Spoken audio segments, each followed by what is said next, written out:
Boa tarde a todos. Em nome do NEPOM, nós temos a grande oportunidade, mais um dia de nossas vidas, em deixar os afazeres e vir prestigiar a doutrina. E aqui essa casa que nos acolhe, NEPOM, Núcleo Espírita da Polícia Militar. Temos alguns avisos, né? E antes, aceitamos doações de gêneros alimentícios não perecíveis. Como todos já sabemos, né? Sempre damos essa informação aqui à casa, porque a casa acolhe e é acolhida pelos quem faz as doações. Assim temos itens de enxoval de bebê, inscrições abertas para curso de acolhimento e passe, ali na mesinha, para quem tiver interesse, já tem a ficha, pode se inscrever. E também divulgar a doutrina a alguns conhecidos e amigos, simpatizantes que queiram vir fazer o curso. Está aberto o curso para cá, aqui nessa casa. Tem aí um livro de vibrações, para quem já conhece. Se tiver algum que não conheça, convidou algum amigo, o livro fica ali à esquerda, a conta dentro. O passe vai ser individual. E essas solicitações é porque o NEPOM acolhe famílias em situações vulneráveis, onde doamos cestas básicas a algumas famílias. Acolhemos também mães grávidas, onde fazemos as doações de enxoval de bebê. Por isso, essa divulgação das doações. Agora, vamos fazer uma leitura para iniciar o trabalho. Uma breve leitura. Leia onde foi aberto logo de início. Bem-aventurados os aflitos, a desgraça real. Toda a gente fala da desgraça. Toda a gente já se sentiu e julga conhecer o caráter múltiplo. Venho eu dizer-vos que quase toda a gente se engana e que a desgraça real não é absolutamente o que os homens, isto é os desgraçados, os supõem. Eles a veem na miséria, no fogão do lume, no credor que ameaça, no berço de que o anjo sorridente desapareceu, nas lágrimas, no féretro que se acompanha de cabeça coberta e com coração despedaçados, na angústia da traição, na desnudação do orgulho que deseja envolver-se em púrpura mal oculta a sua nudez sob os andrajos da vaidade. A tudo isso e a muitas coisas mais se dá o nome de desgraças na linguagem humana. Sim, é a desgraça para os que só veem o presente. A verdadeira desgraça, porém, está nas consequências de um fato mais do que no próprio fato. Dizei-me se um acontecimento considerado ditoso na ocasião, mas que acarreta consequências funestas, não é realmente mais desgraçado do que o outro que o principiou, causa viva contrariedade e acaba produzindo o bem. Dizei-me se a tempestade que vos arranca as árvores, mas que aceneia o ar, dissipando os miasmas insalubres que causaria a morte, não é mais uma felicidade do que uma infelicidade. Essa mensagem Delfina de Gerard de Paris, 1861. Vamos todos nesse pequeno momento elevar nossos pensamentos alto, conectando com o nosso anjo de guarda, nosso guia espiritual, com o sagrado, com os mentores dessa casa. Agradecer a oportunidade de aqui estar, aproveitando mais um dia de nossa vida, esse sol que brilha radiante aí fora. Dizendo sempre que não é um sol para cada um, porque o sol não escolhe, ele brilha para todos. E assim façamos nós, com a doutrina que abraçamos. Que empenhemos nós todos praticar a caridade. A caridade, ela não escolhe cor, crença, raça. A caridade está para todos e que nós possamos fazer valer. Passando pelas paragens das nossas vidas, nossas histórias, com certeza já falamos dessa situação desgraçada da vida, mas a doutrina vem nos mostrar que às vezes é como uma tempestade. Assim que acaba a tempestade, a chuva, o sol brilha, cheiro de mar, cheiro de terra, e como se tivesse tudo novo, de novo. E mais um dia, então, agradecemos e pedimos humildemente que o mentor dessa casa ilumine o coração e a mente do nosso palestrante, que a pouco vai iniciar a sua fala. Que todos nós possamos então também vibrar para esse mister. E hoje temos a moral extrema. O Consolador que nos fará conhecer o verdadeiro sentido das palavras do Cristo. É o tema de hoje. Oscar Calmon é o palestrante. Por favor, meu amigo.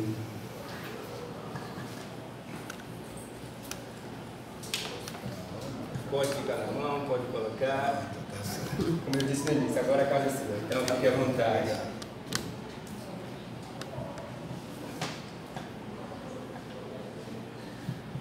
Olá, boa tarde a todos. Boa tarde. Boa tarde a todas. Jesus nos abençoe. É sempre uma alegria muito grande estar aqui com os queridos amigos em Japão. Essa casa que nós vamos ao longo do tempo consolidando afinidades e construindo realmente um laço de amizade. E hoje em especial para nós tratarmos de um tema bastante significativo, porque diz mesmo com a nossa própria crença, né? Que é o Espiritismo. Né? Então, quando eu fiquei refletindo nesse tema, né? Quando Edilene me passou esse tema, eu ficava assim refletindo, mas como é que nós vamos construir essa ideia, né? Dessa ligação, o Consolador que nos fará compreender o verdadeiro sentido das palavras do Cristo, né? Que é mesmo a tarefa do Espiritismo, né? É essa a tarefa do Espiritismo, com um pouquinho a mais, né? Porque Jesus, quando está próximo de deixar a vida física entre nós, ele vai vai anunciar, né, a vinda de um novo Consolador, né, um outro Consolador, né, porque ele já era um Consolador, e o Consolador maior de todos, né? E eis que não os deixarei órfãos, rogarei ao Pai que envie outro Consolador, que explicará o que eu digo, mas vocês não compreendem, e trará também coisas novas, né? Então, um pouquinho isso que nós vamos falar hoje, porque o tema propõe essa missão para o Espiritismo, né? A missão de fazer uma espécie de explicação, decodificação das palavras do Cristo, né? Palavras é algo que às vezes nós ficamos um pouco até limitados, porque as palavras, elas em si mesmas, também, de alguma forma, elas estabelecem ou expressam uma certa limitação.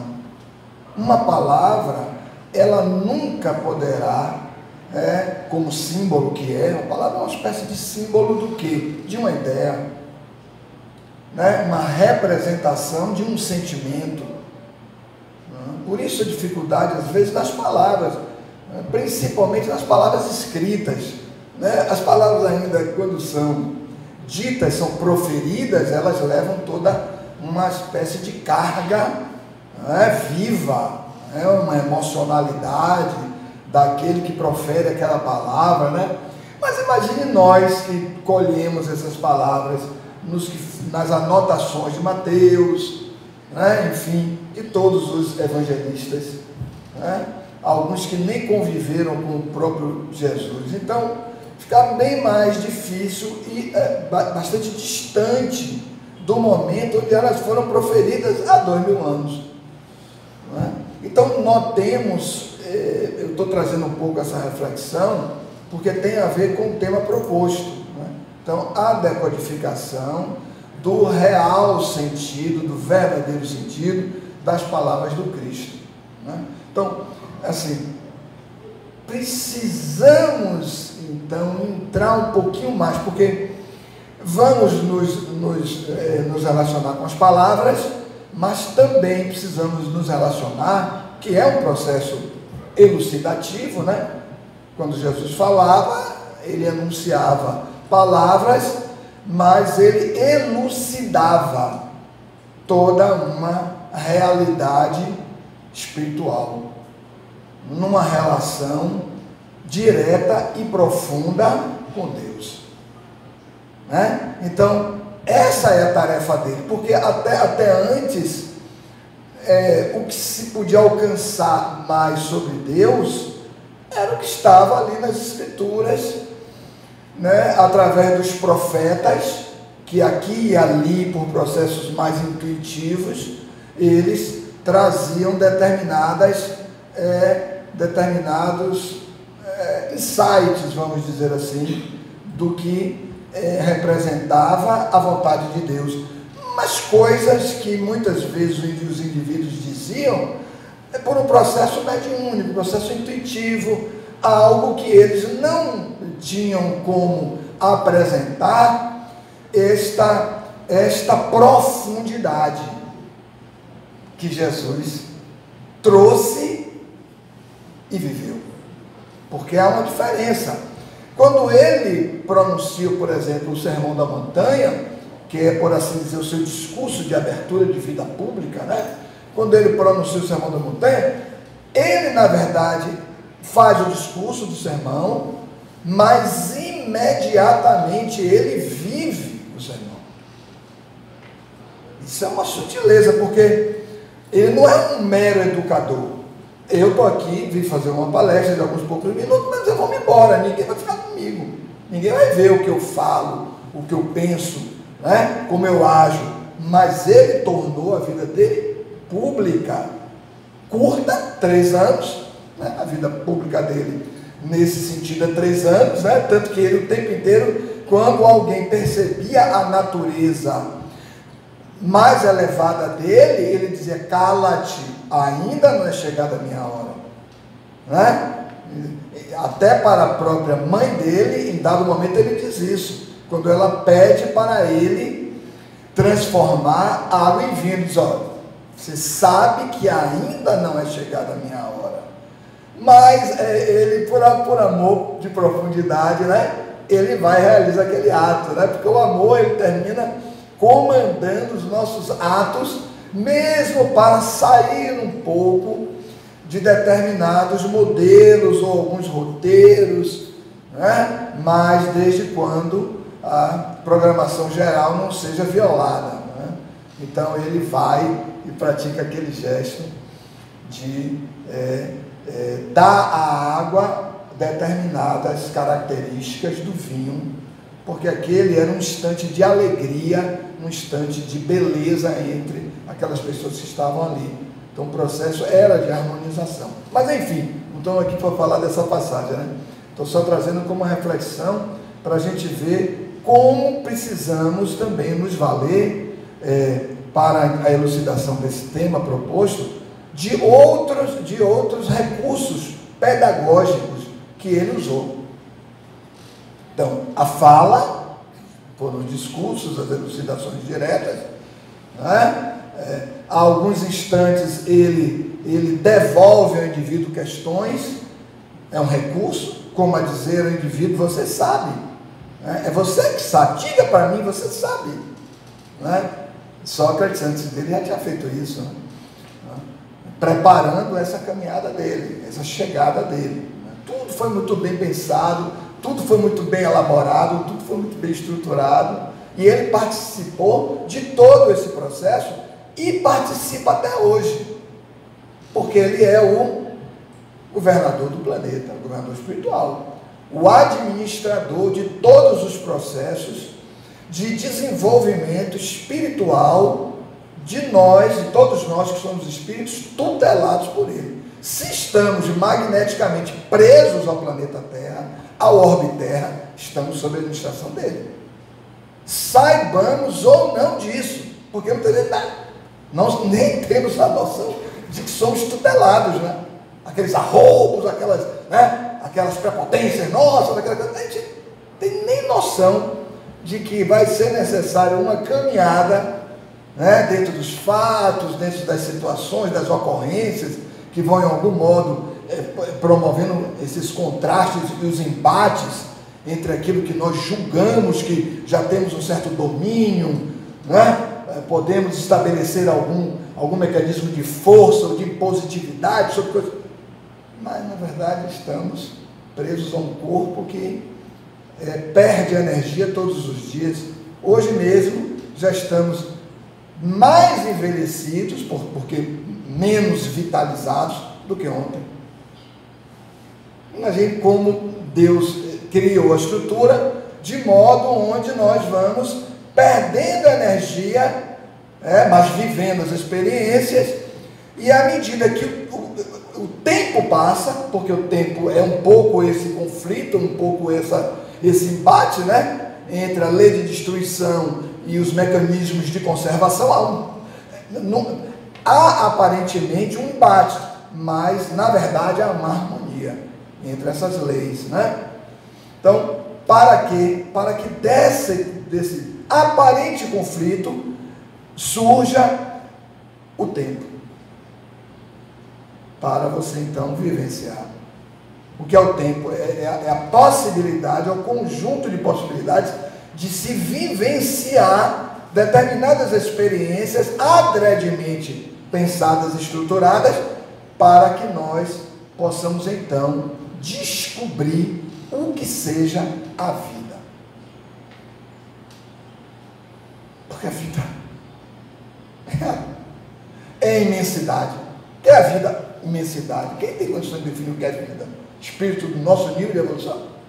O máximo a vida física, e compreender que há uma dimensão espiritual, mas exatamente definir o que seja a vida, não temos essa condição.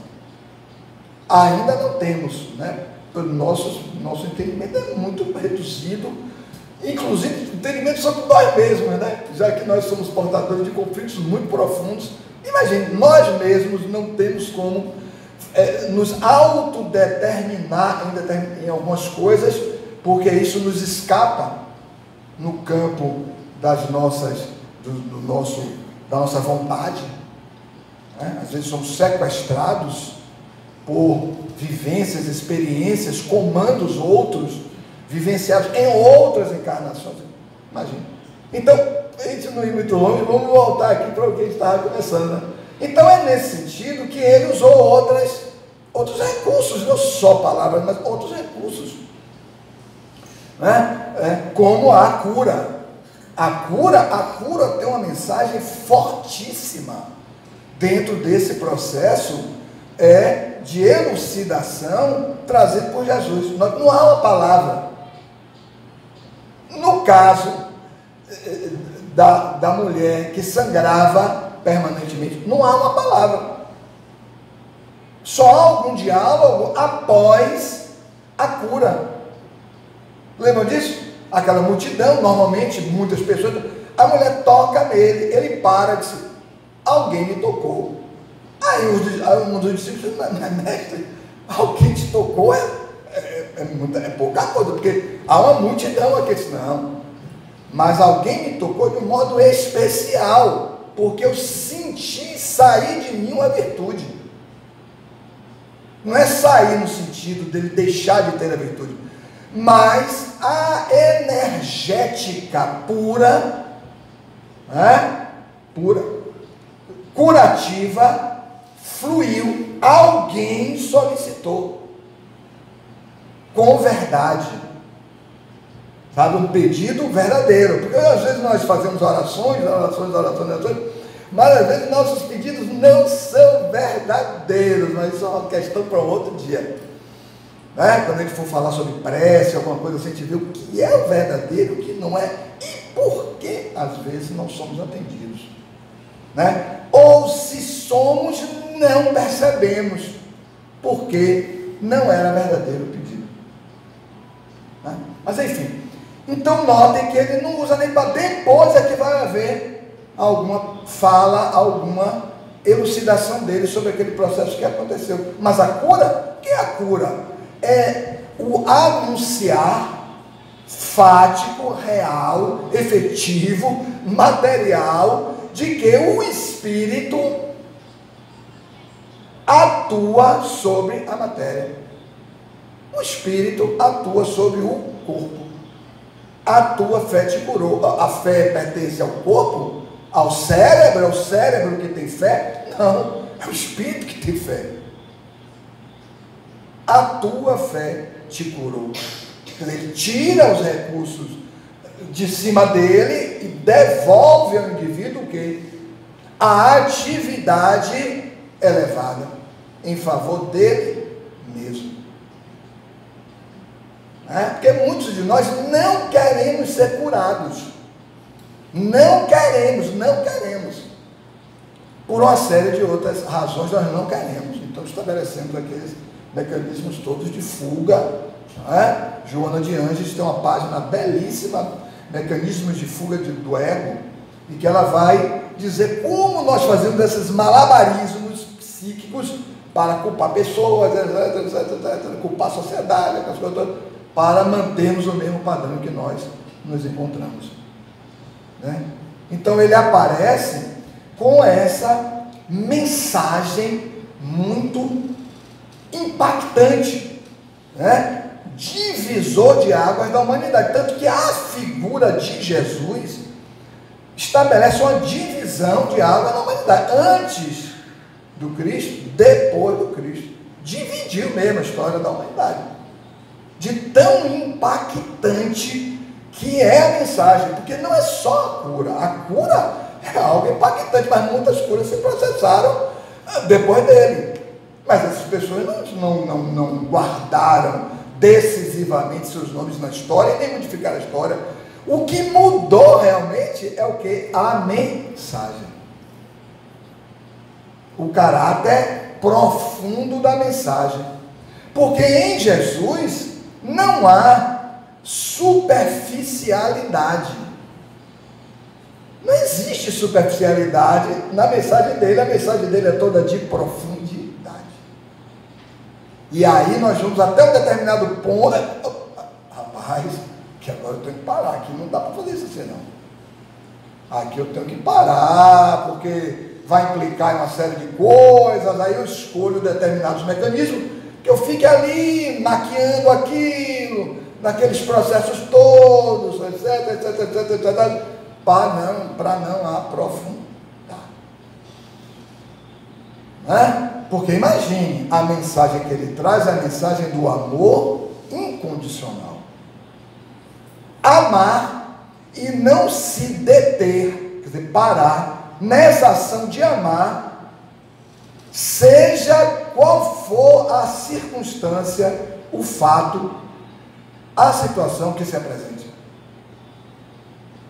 Imagine, o inimigo, imagine, chegou ao ponto do inimigo, enquanto ele estava falando entre amar os seus, estava falando entre amar alguém que foi deixado na estrada, e narra a parábola do bom samaritano. Não conhecia o samaritano, estava ali passando, etc, não conhecia o homem que estava ali, mas quando ele fala do inimigo, não, o inimigo você conhece, o inimigo é alguém que quer lhe destruir. Ele diz, pois avance, prossiga, ame esse também.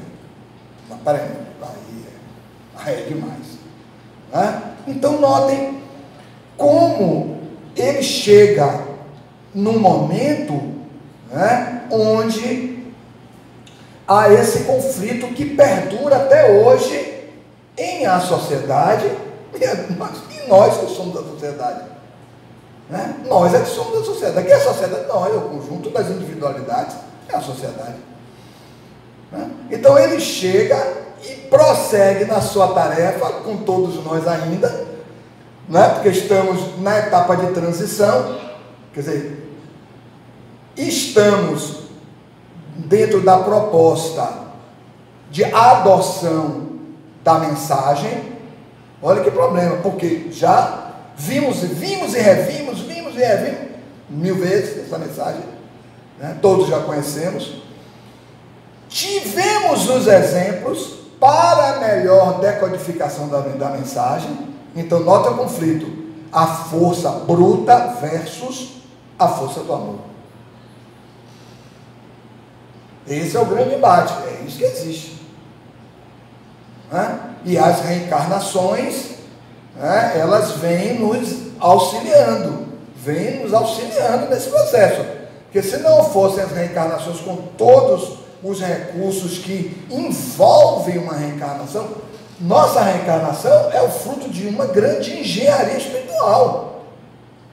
Nós que estamos aqui, né, é o fruto de uma grande engenharia espiritual.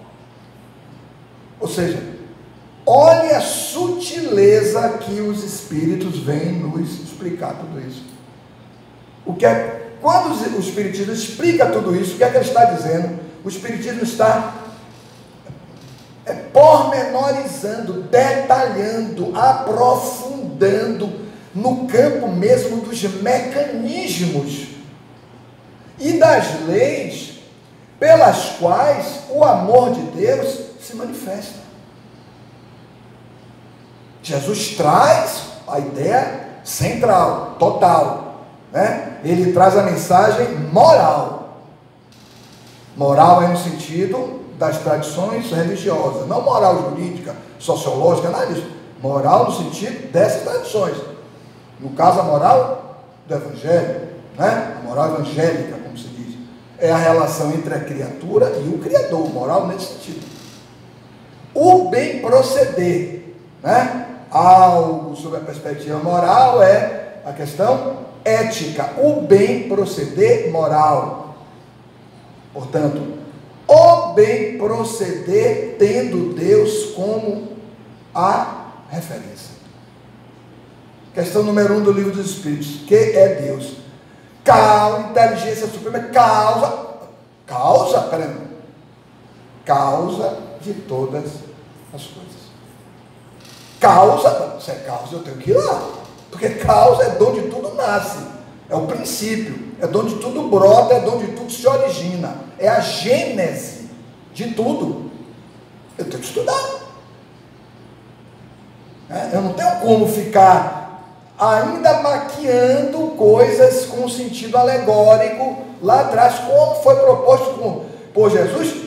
E ele fez isso porque os homens daquela época não suportariam, não havia recursos para isso. Mais 19 séculos e meio depois, quando surge o Espiritismo, né? Meados do século 19, agora vocês têm condições.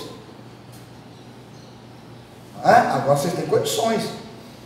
Então ele vai centrar tudo no coração. Notem o Evangelho, o coração. Aonde estiver teu coração, assim, aonde estiver o teu interesse, né, o teu tesouro, aí estará o teu coração, né? E ele vai sempre transitando, coração. Por que o coração? Porque o coração é uma espécie de representação do órgão central da própria vida física.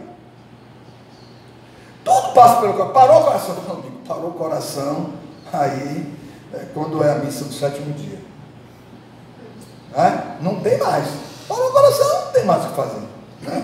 Então é nesse sentido que ele vai nos remeter ao coração, porque os pensamentos que se convertem em sentimentos, né, que elaboram sentimentos, que é uma via, um recurso, uma expressão, onde nós nos vinculamos às pessoas a partir de um colorido que temos das relações com elas. São os sentimentos.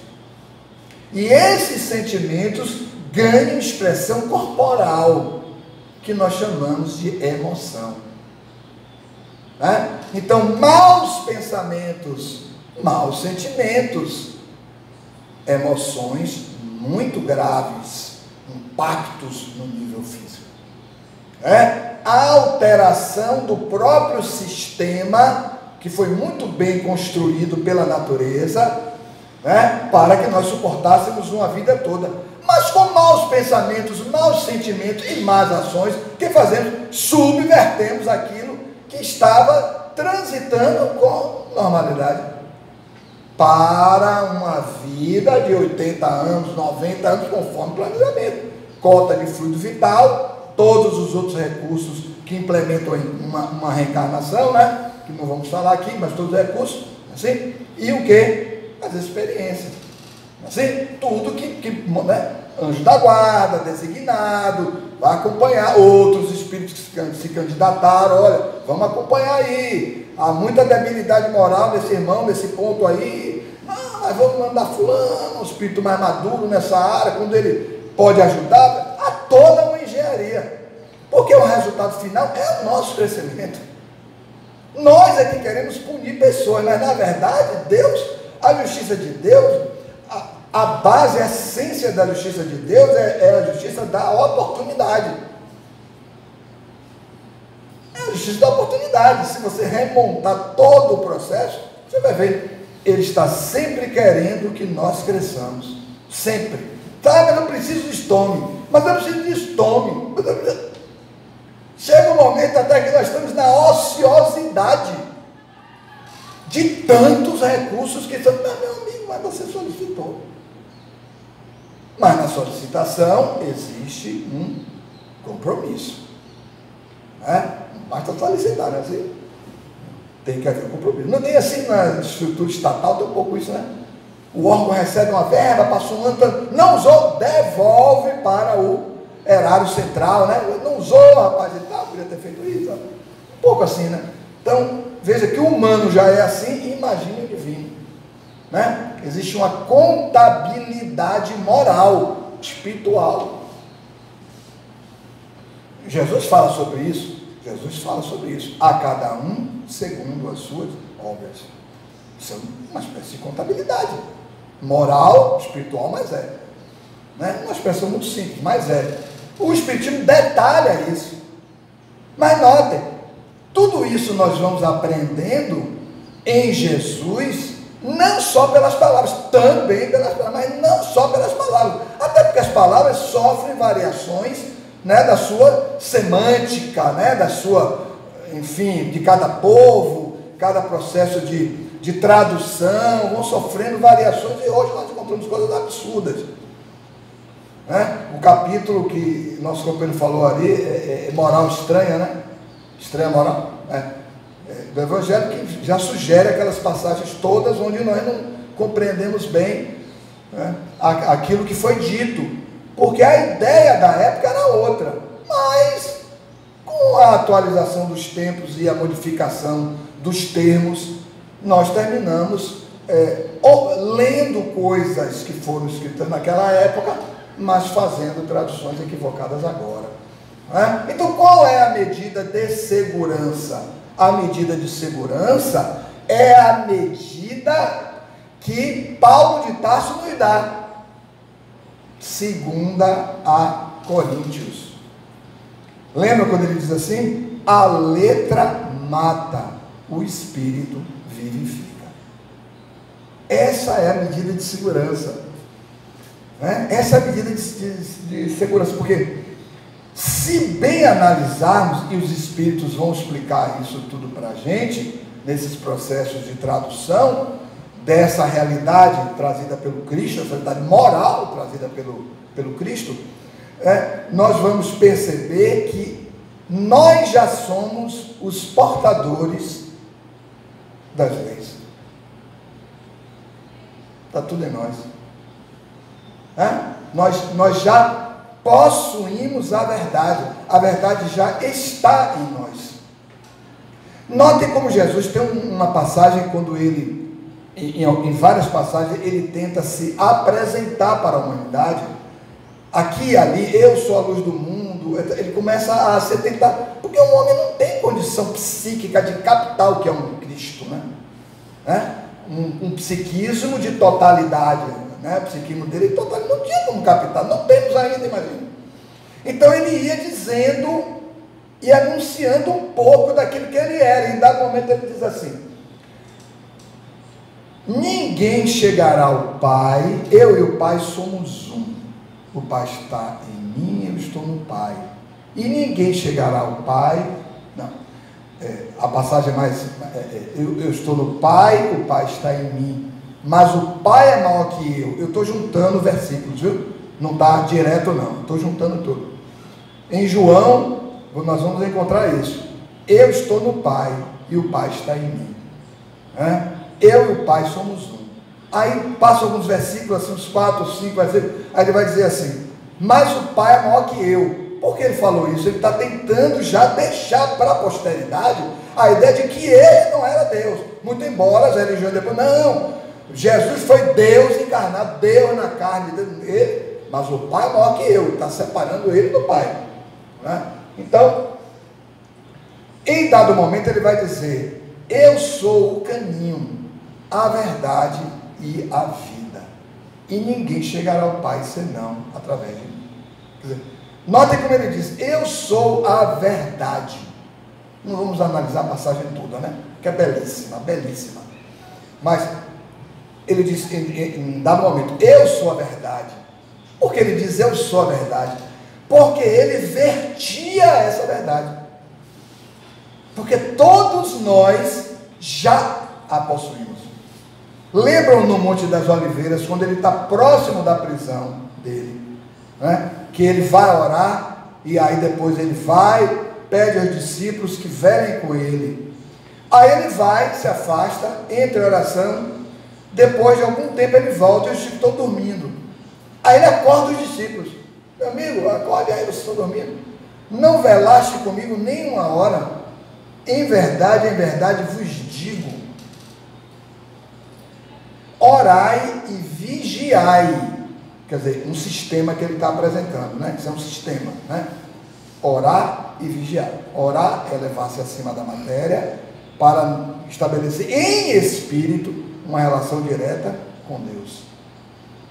E vigiai, aí é uma atividade do intelecto, para analisar, para perceber, né? Para auto-observar-se. Olha o autoconhecimento entrando aí, questão 919 do Livro dos Espíritos, né? Autoconhecimento como ferramenta importante desse processo de vigilância própria. Não é vigiar os outros, né? Na certa ocasião uma moça me falava isso, né? Olha, eu estou cumprindo certo, estou vigiando. Não, aqui no centro está acontecendo isso. Não, mas não é só orar e vigiar, não é vigiar os outros, não. É você vigiar você mesmo. Imagine, ela vigiava os outros, achando que estava cumprindo o evangelho. Não, é você ingressar em quais são os seus próprios processos, as suas dificuldades e tal. Comecei a esclarecer ela sobre essa realidade. Mas é uma realidade mesmo. As pessoas às vezes pegam isso no ponto literal do que está escrito e não fazem essa verificação.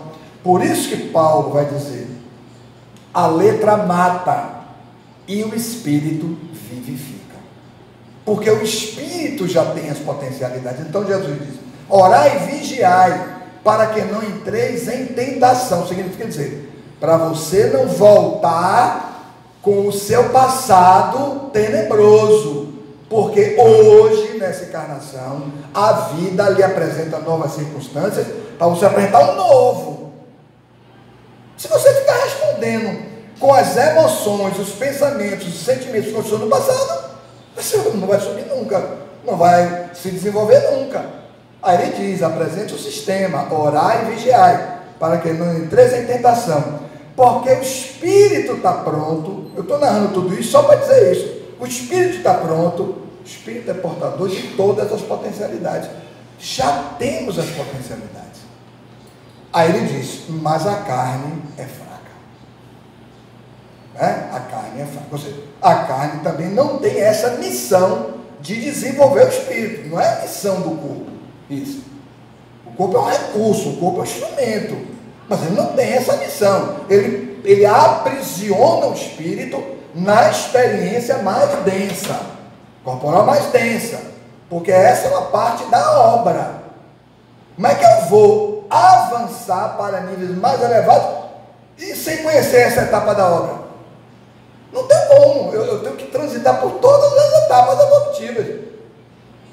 Então eu preciso de um corpo para fazer isso.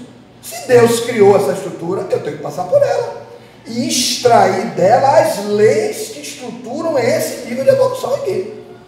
Extrair, pronto, meu amigo. Passaporte para um nível mais avançado, mais desenvolvido, porque aqui o que você tinha que aprender e os recursos que você tem que vivenciar para desenvolver as potencialidades correspectivas, você já fez. Então você precisa transitar de experiências, outras que vão desenvolver outras potencialidades e estabelecer um refino de amar. Todos amamos, mas as mesclas com instintos, etc., uma série de coisas que não está ainda refinado para isso. Então, Paulo, notem como ele já era um espírito com um determinado nível de conhecimento, né? Ele já vinha ali maturando aquilo, aquele processo de busca, ele já tinha as condições internas para receber a mensagem e se desenvolver com ela. Se desenvolver com ela. Então Paulo, ele vai realizar aquele trabalho belíssimo a partir de um processo de interpretação que os outros não tiveram, mesmo com a convivência de Jesus encarnado e tudo, eles não tiveram, mas Paulo capta, porque, como ele mesmo diz, a letra mata e o Espírito vivifica. O Espírito dá vida, vida o quê? A tudo, ao que foi dito pelo Cristo, ao que foi praticado por ele, até o silêncio dele. Até o silêncio é um recurso pedagógico. Tu és rei dos judeus, tu dizes, mas o meu reino não é deste mundo. Olha como ele já está logo dando outro momento que ele dá a dimensão dele, espiritual dele. Meu reino não é daqui desse mundo. Eu só vim a este mundo para dar testemunho da verdade. Dar testemunho é viver, Dar testemunho da verdade. Aí Pilatos, o julgador dele, disse: mas quem é a verdade? Ele se cala. Isso é um processo pedagógico. Silêncio é pedagógico. Nesse caso, há silêncios que são omissões, mas nesse caso, esse silêncio é pedagógico, moral. Sabes que eu tenho poder de vida e morte sobre você. Pilatos ameaçando ele, porque ele não tinha respondido. Ele diz assim: mas você só tem esse poder porque meu Pai que está nos céus te concedeu. Ou seja, é temporário. Diz que em tudo há o quê? Em tudo há elucidação, em tudo há esclarecimento, em tudo há apresentação da divindade e das leis. Notem como Francisco de Assis, que vinha no seu processo, capta isso também. Aí já é o quê? Século XI, XII, que já bem lá na frente. E Francisco, por captar essa realidade, ele vai dizer assim: pregue o evangelho em todo tempo, ou em toda parte, em todo tempo. Se necessário, use palavras. Mas como é que alguém vai pregar o evangelho? Como já tinha dito, não são palavras, são vivências que resultam em atos.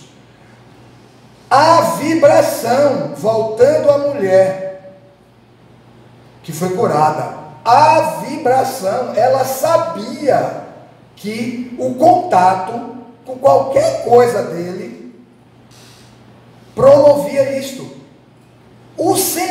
centurião foi mais além, não pediu nenhum contato, foi procurar Jesus e disse: meu servo, que eu amo muito, está muito doente, eu queria que o Senhor o curasse.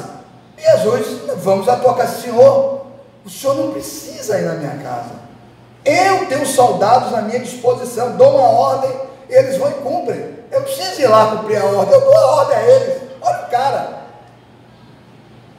E aí Jesus então disse: então que se faça conforme a sua vontade. E o servo ficou curado. Aí Jesus disse: não vi tamanha fé em Israel. O cara já estava lá na frente. Vejam que é a mecânica, como as experiências, os mistérios, as tarefas, as profissões que nós somos trazidos para as vivências, nos concedem desenvolvimento muito maior da inteligência. Para o indivíduo perceber, imagine a inteligência, o desenvolvimento, a percepção dos mecanismos da vida de um cirurgião.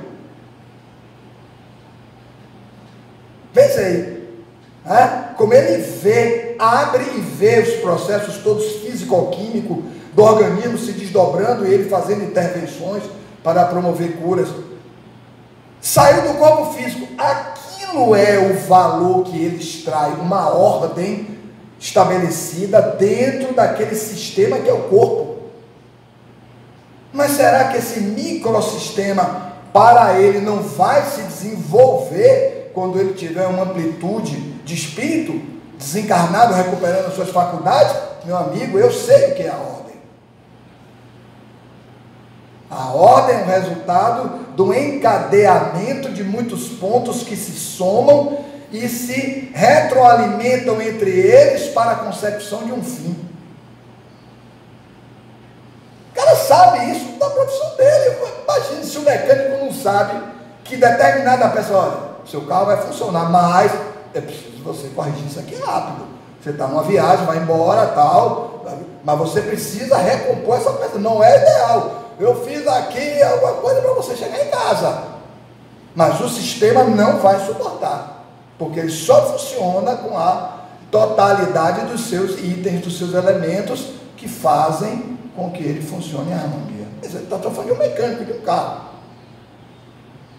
Então, quando Francisco diz isso, prega o evangelho a todo tempo, se necessário use palavras, notem, tem tudo a ver com o nosso tempo, porque é isso aí. Quantas pessoas não nos ensinam com um exemplo? Ele não se referiu a você, ele não lhe disse nada, ele não lhe conhece, você não conhece ele, você...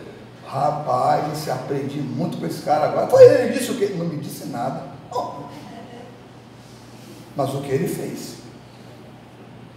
O que ele fez? Então, amigos, imaginemos isso.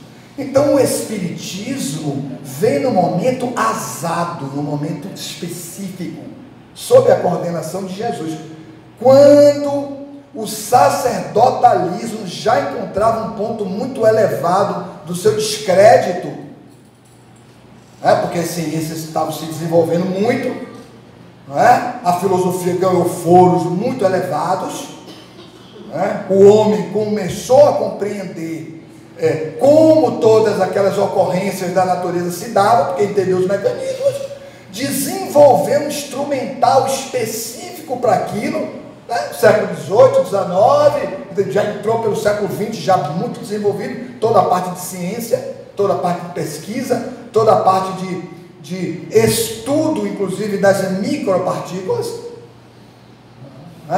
mas era necessário que se mantivesse um ponto central, que é a mensagem de Jesus. Que caiam as religiões, mas que fique a mensagem.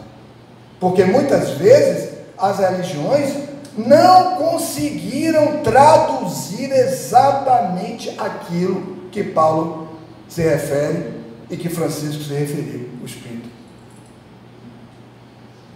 O Espírito. E o Espiritismo é uma ciência de observação. Olha como Kardec vai definir o objeto da ciência espírita. Toda ciência tem um objeto. A medicina tem um objeto. A engenharia tem um objeto. A biologia tem um objeto. Todas as ciências têm o seu objeto. O que é objeto? É o seu campo de estudo, de atividade, de conhecimento. O objeto do Espiritismo é o Espírito.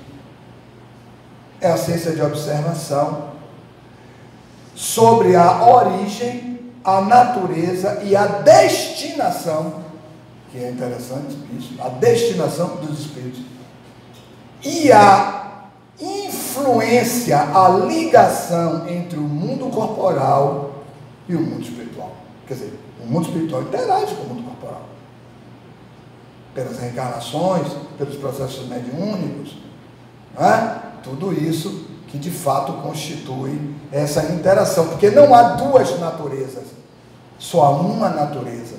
Então, o que é que os espíritos fizeram? E Kardec traz esse mérito: compilou, condensou e apresentou o espírito, uma inteligência que transita pelo universo, como elemento da natureza.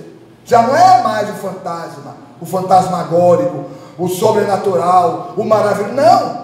É um elemento que conduz forças, portador de forças, e que efetivamente traz o seu processo de crescimento da simplicidade e da ignorância até a perfeição. Para tanto, está submetido a determinadas leis. Notem como o livro do Espírito é dividido em 4 partes. Né? A parte explica toda a parte estrutural, básica, o Espírito, Deus, perispírito.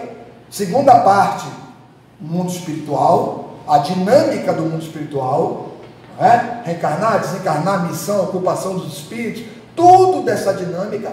Parte terceira, lei morais da vida, que aí casa certinho com o Evangelho, segundo o Espiritismo, né? O Evangelho de Jesus, casa certinho, né? E aí vai dividir essa lei, que é única, em 10 pedaços, 10 partes. Lei de oração, lei de sociedade, lei de trabalho, lei de liberdade, né? Lei de conservação, destruição, tal, lei de amor, justiça e caridade. Tudo para quê? Tudo para que se torne mais compreensível. O entendimento se torne mais compreensível. Agora eu entendi, meu Deus, eu nunca entendi isso. Agora eu entendo, agora eu compreendo. A potencialidade se amplia. A fé que está lá atrás, já trazida pelo homem como um movimento natural, como uma expressão natural do próprio indivíduo, a conta de sentimento, capítulo 19 do Evangelho segundo o Espiritismo, a mensagem do Espírito, que diz assim, né? No homem, a fé é o sentimento inato, quer dizer, já nascemos com esse sentimento, o sentimento inato da sua destinação futura. Você já sabe, o próprio indivíduo já sabe, porque a meta é Deus, nós somos atraídos magneticamente para Ele, mas para chegarmos, precisamos realizar os processos de desenvolvimento da nossa potencialidade, que nós chamamos de luz, e que no Sermão da Montanha, Jesus vai dizer, brilhe vossa luz, quer dizer, desenvolva as suas potencialidades, e essas potencialidades darão a você um entendimento, luz de lucidez. Eu entendo. Quando eu entendo, eu me desloco. Eu me desloco. Para onde? Para a meta. Conscientemente ou inconscientemente para alguns. Mas você está em deslocamento. Porque você compreende aquilo que é a verdade.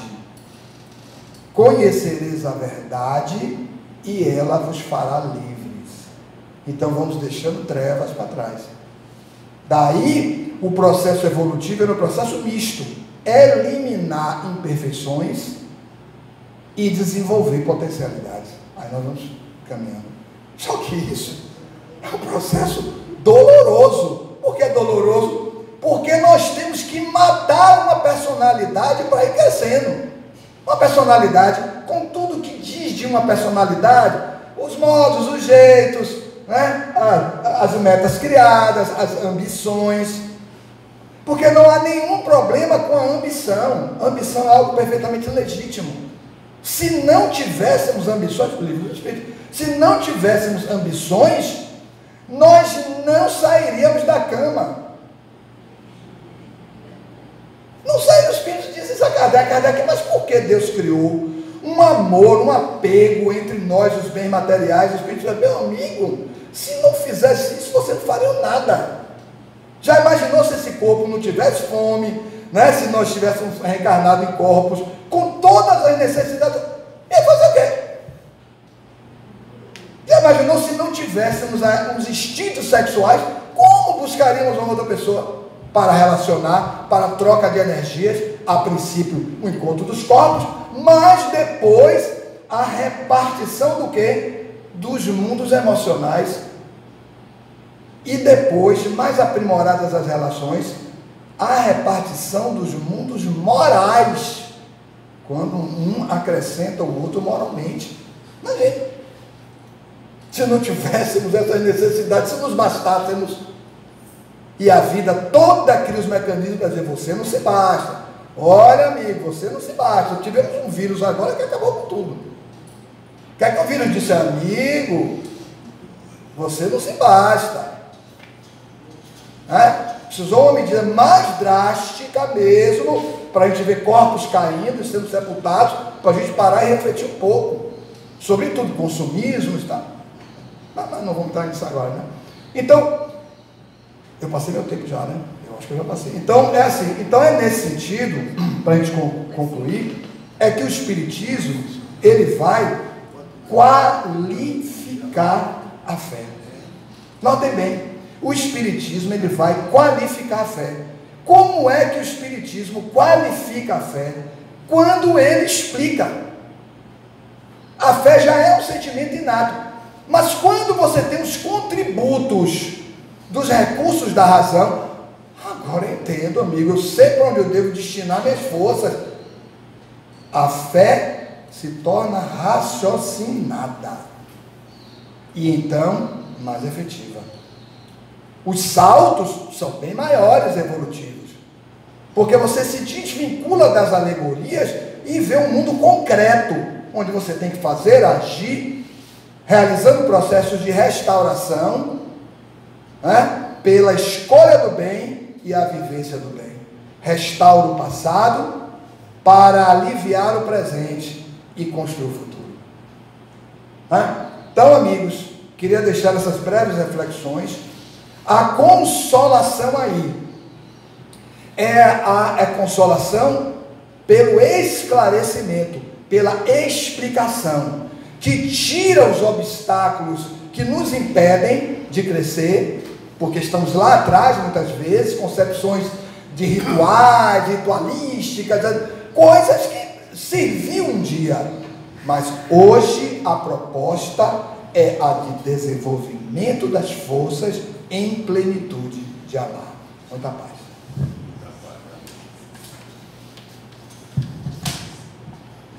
Ok, muito obrigado, companheiro Sérgio, por esses esclarecimentos.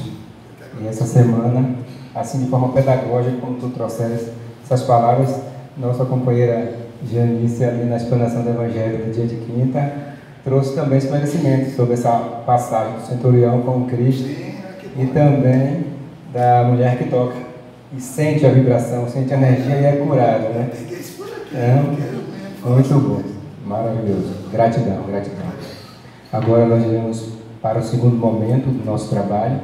Peço a todos que conecte-se com o sagrado, com sou eu, sou anjo de guarda, conselheiro espiritual, vibrando positivamente, para que os mentores dessa casa possam também nos auxiliar. Todos nós nos colocamos à disposição, sejamos intermediários, para que essa vibração, essa energia venha do alto, clamando-se todos nós, a Santíssima Maria, que foi escolhida para trazer a esta terra o Mestre Jesus, que és o governador do planeta. Pedimos que Ele, mais uma vez, estenda suas mãos em direção a esse planeta, que carece que os homens se unam, se reconciliem e não busque a paz através de guerra, mas busque a paz pela paz. Pai que está nos céus, tende piedade de nós. Pai nosso que estás no céu, santificado seja o teu nome.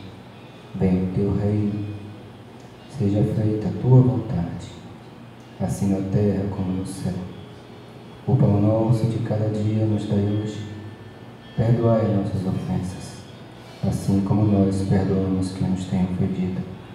Não nos deixeis cair em tentação. Haja livrai-nos do mal, porque teu o poder, o reino, a honra e a glória para todos sempre. Luz e paz a todos. Sejam acolhidos todos. E que assim seja. Para quem vai ao passe, permaneça em vibração, em oração, e serão solicitados que venham para a sala de preparação de passe há pouco.